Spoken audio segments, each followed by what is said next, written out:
Hello everyone. Welcome to Masterclass.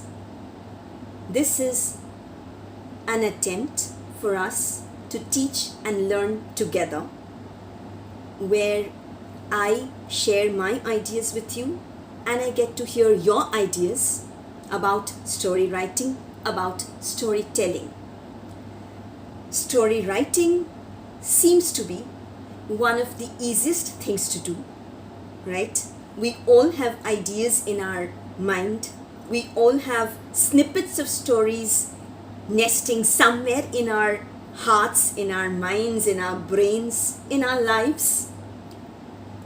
Yet, when we sit down to write, I was in fact reading this somewhere the other day that writers are specifically those kind of people who find it very difficult to write. So, indeed, it seems that when we sit down to write, storytelling turns out to be so very difficult. It does not necessarily get easier with time. I have known in the sense I've read a lot of great storytellers who have told us, who have let us know that every time they've sat down to write, it has always been that much difficult, sometimes even more difficult than the last time. Maybe precisely because as our experience grows in writing, we become more aware of the kind of difficulties that can come up and everything that a storyteller needs to take into account in order to write. Which of course brings us to a vital question. How much of storytelling should be tutored?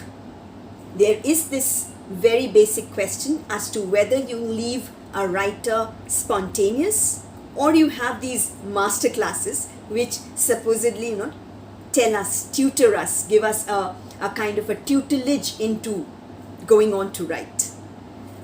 There are no easy answers to that. We do have very strong arguments on either side.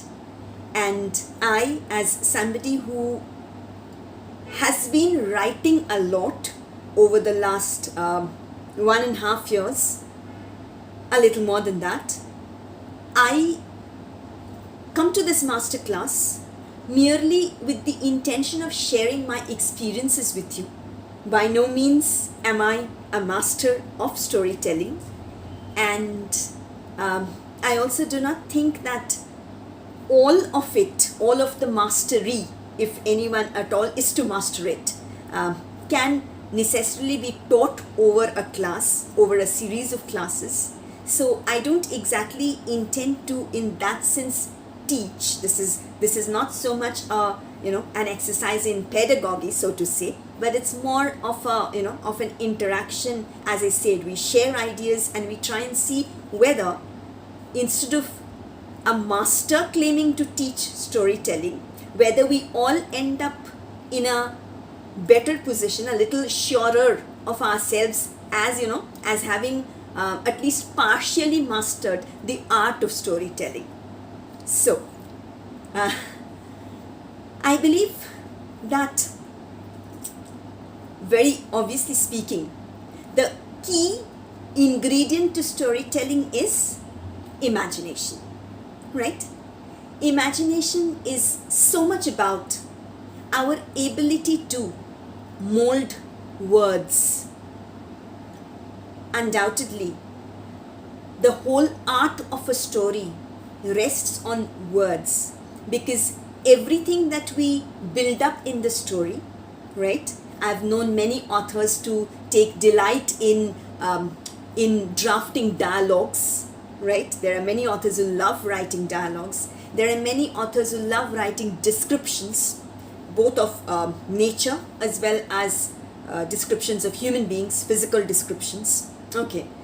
In all such cases, what we obviously need are words, right? So the key tools, so to say, for an author, for a writer, isn't it? And evidently, it is all about words. It's precisely about our ability to imagine words, reimagine words, that is so very crucial here. In this context, I shall briefly refer to something that I have read in a different context, not in the context of fiction at all, but I think that's very well applicable here.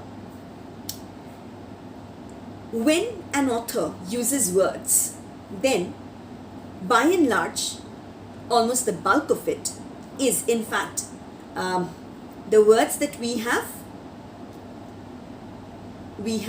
chosen from an existing vocabulary stock, right? And I'm definitely not talking about situations where authors might be looking up dictionaries and thesauruses in order to, find synonyms and substitutes. Okay, I'm talking about a naturally existing stock of words from which an author pulls out words and writes a story. Okay, so the obvious question that any student, including myself, would be asking anyone who seems to be a little more experienced would be this, that if an author is using an existing stock of words, then how at all do you imagine? Right? What is there left to imagine? Because evidently the stock of words is given. It's not something that I have invented, right? It's very much an established language. It's a form of communication, and all these words are known. These have been used a million zillion times before by a million authors.